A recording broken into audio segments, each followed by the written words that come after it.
Durian Heat, bringing big ideas and critical opinions in Southeast Asia. Hey, this is Arlene, and of course you are with us on the Durian Heat. So, talking about a topic that people seldom talk about, which is generating electricity.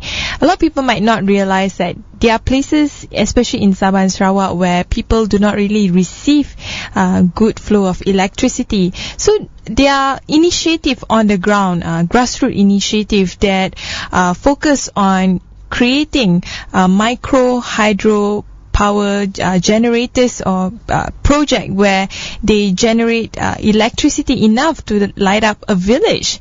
With me now, of course, is one of the volunteers for the LightUp Borneo project, where they went to this village in Bekalan to help the community there see light again at night. Hi, how are you? Hi. So tell us more about your background.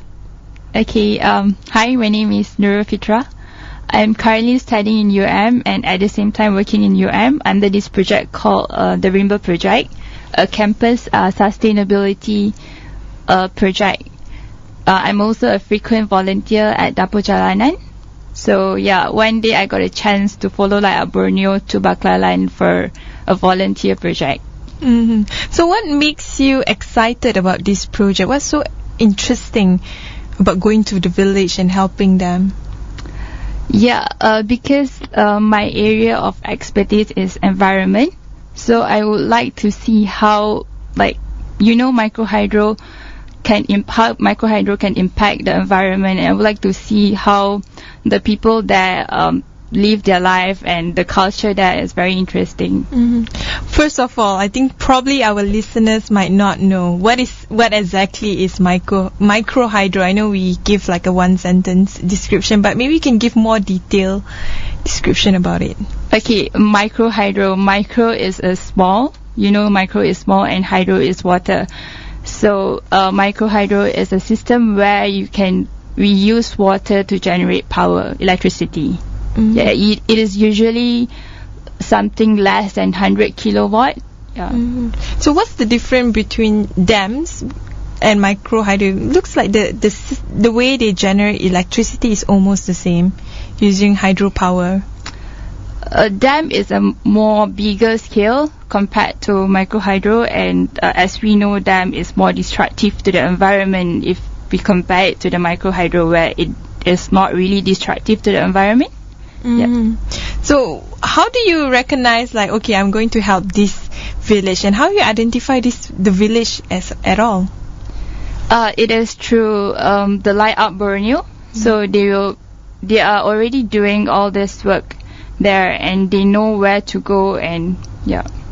So maybe you can explain more. You've been to the village, right? Tell us more about the community there. What was their problem initially before you guys came in? Okay, the place that we went to this time in Bakalan is Budok Aru, where a theological school is situated there, and there are around 50 students studying in that school, and there are around 2 houses there and a school. So before this, they had a micro hydro system, but however the system failed, and they couldn't really repair the micro hydro. So Mr. Ong from LightUp Borneo went and recce together with Engineer Without Borders and Monash University to go and help to install a new micro hydro system there. Yeah. So, is it common in places in Sabah Sarawak where they use micro hydro rather than from the central power generating source? Because most area in Sabah and Sarawak is off grid, so what they usually use is a diesel generator, which is not good for the environment as well, which right? is not good for the environment, and it is very costly. But for this one, what was the cost compared to a diesel generated one? It is around, from what I heard, it is around 2.3k. So if, let's say, the diesel power generator, you will need to spend around 300 ringgit per month to power your house and a village. We'll take a short break. The Durian Heat. Bringing big ideas and critical opinions in Southeast Asia. Hey, we are back again at the Durian Heat. When you were there, tell us more about the experience. Is it your first time going to Borneo? It is not my first time, but it is my first time going to the rural area. How rural is rural? How rural is rural? Okay, I'll tell you from the starting where how to get to that place. We took a bus from KK and then to Lawas, and it took around 4 hours. And then from the town, Lawas town, we need to get to the Baclaran using a 4-wheel drive. And the trip to Baclaran itself took us around 4 hours, and there were a lot of potholes here and there. Like, you can literally see potholes like in front of you. Really? Yeah. Like, is it tarred road or is it like? It is tarred, but because they were logging and all that, so the road was not uneven at all. Uneven. Mm-hmm. And how deep the village is from the city center? It is quite far, around 100 km. How long it took you guys to reach? Around 4 hours. 4 hours. Yeah. By 4-wheel drive. 4-wheel drive. Wow. Because of the potholes, so you take longer time to reach. Mm-hmm. So when you first came to the village, is it what you expected, or is it like more, I would say, less privileged than what you assume a village would be? I would expect it to be worse, but it is not as worse as I expected it to be. It is they are living a normal life like us, just that because it is quite a remote place, so it is transport from one area to another area is a bit difficult. Like, even the children in that area, they need to stay in a boarding school because at that area there is no school, so they need to go to a nearest school, which is like they need to stay in a boarding school. As early in primary school, they're already like starting living in a boarding school. Wow. Yeah. So that's really sad to know that, you know, they can't really go back home other than during weekends. Yeah. Yeah. But what about electricity? Do they get any electricity at all, since you say the power generator, I mean, it's not within the grid? Yeah, so it is off grid. What they are using now is a diesel power generator. It was quite costly for them to maintain. It is quite costly, and they usually use it at night, but at certain hours, and there are only like a few equipments that they can use. They can't really use. They don't really have a refrigerator. Yeah. So at the end of the day, they have to cook whatever that they have on that day itself and consume it. So what else? What kind of lifestyle they live that they have to limit because they don't have enough electricity? Do they use candles at night, or? No, they don't use candle because they are now using the diesel. Before this, they were using the diesel generator.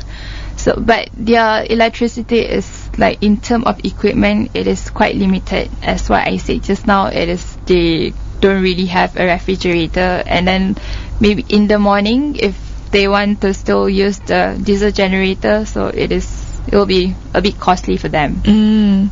So is it hard to maintain this micro hydro power generators? Not really hard to maintain.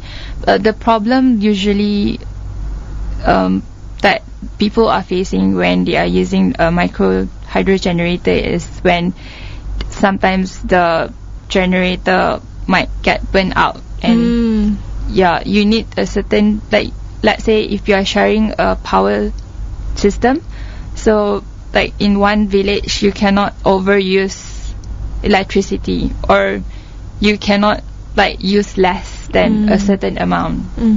Anyway, we'll take one short break. When we return, we'll discuss more on the LightUp Borneo hydropower generator. The Durian Heat. Bringing big ideas and critical opinions in Southeast Asia. Hey, this is Arlene and we are still discussing about micro hydro power generator with Nurul Fitrah. So I'm really curious about this particular project because it seems like it's something that we should adopt for, especially for villages that are off-grid, that are lack of electricity.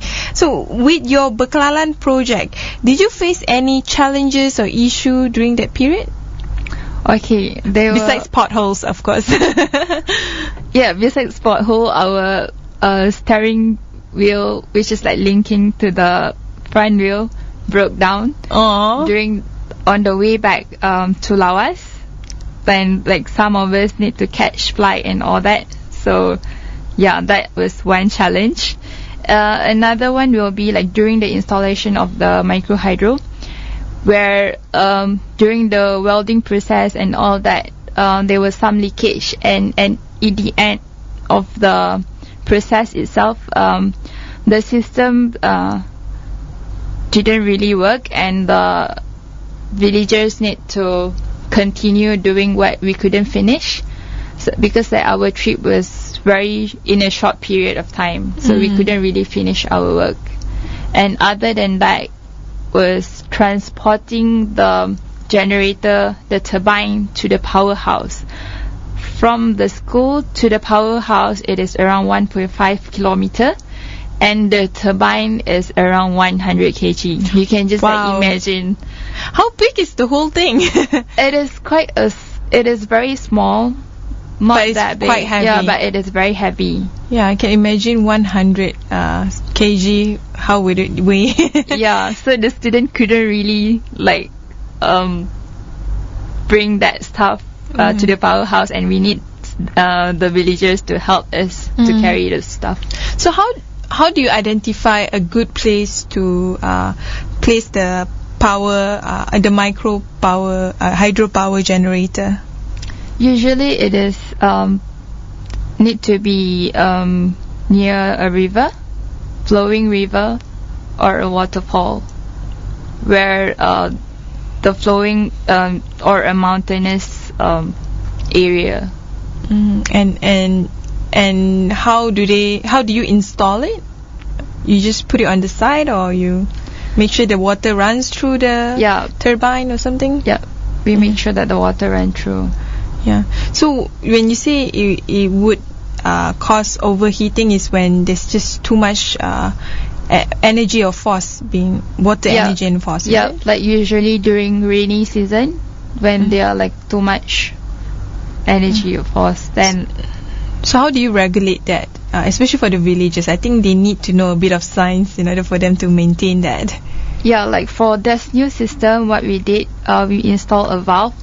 So like, let's say during rainy time, when that you can see that the power is already like going too high than it is supposed to be, so we will open the valve, and the water will go out through the valve. And so other challenges, do you think this is the best way for villagers to be able to enjoy electricity from this particular experience? For a mountainous area and a rural area, yeah, because like solar panel is expensive too, and it is a cloudy area, and you can't really get enough sunshine. Yeah. So this is the best so far, especially for terrains in Borneo, where they have a lot of mountainous area. Yeah. Unless like government is coming in and going to make it part of the electrification area and all. We'll take a short break. The Durian Heat, bringing big ideas and critical opinions in Southeast Asia. Hey, we are back again with me, Arlene, at the Durian Heat. How popular this micro hydro generator is. I've seen even within UNDP, they promote it in very localized mountainous communities. But do you personally think it's more efficient than dams or other forms of renewable energy? Because like we already, let's say for a mountainous area or like an area where it is near a village which is like near to a river, you already have the source and you just need to use the source. Like other stuff, if you are going to build a dam, for example, you will cause deforestation, and this is not good for the environment. And like after this, it will also affect the community or the villagers if the forest is being destroyed. And like as we know, the people that live near this area, they are very well dependent on the forest. Like the village that we went to, they get their food from the forest, they hunt animal in the forest. Yeah, so they are like very interconnected to the forest. That's that's the kind of lifestyle that they are used to anyway. So it's the best way to preserve their lifestyle. But globally, perhaps you can give other example as well, where micro hydro generator is being used widely. Like it is being used in a developing or like least developed country. Nepal and Bangladesh, for example, they are using this micro hydro system, and like some people in other country, they use it to generate power for their farm. And yeah. You said it usually generates around 100 kilowatt. Less than 100. Less than that. What can less than 100 kilowatts the kind of energy would be? There are a lot. You can power like around, like let's say 200 houses for like 100 kilowatts and below. Yeah. For a day. That's interesting. And they can use for other purposes like farming and any energy generating activity. Yep. Like for example, like there is this one villager in Baklalan. This guy, he has his own micro hydro system where he uses it to power his farm and for his garden and all that. Do you think we can install it in housing areas in the urban areas like that? We don't really need it because like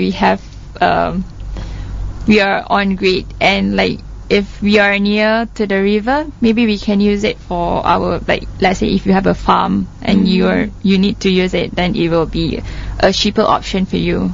And besides the village that you bring in, perhaps you can share with us, is it like a common tool or generator tool being used by villagers in Borneo area?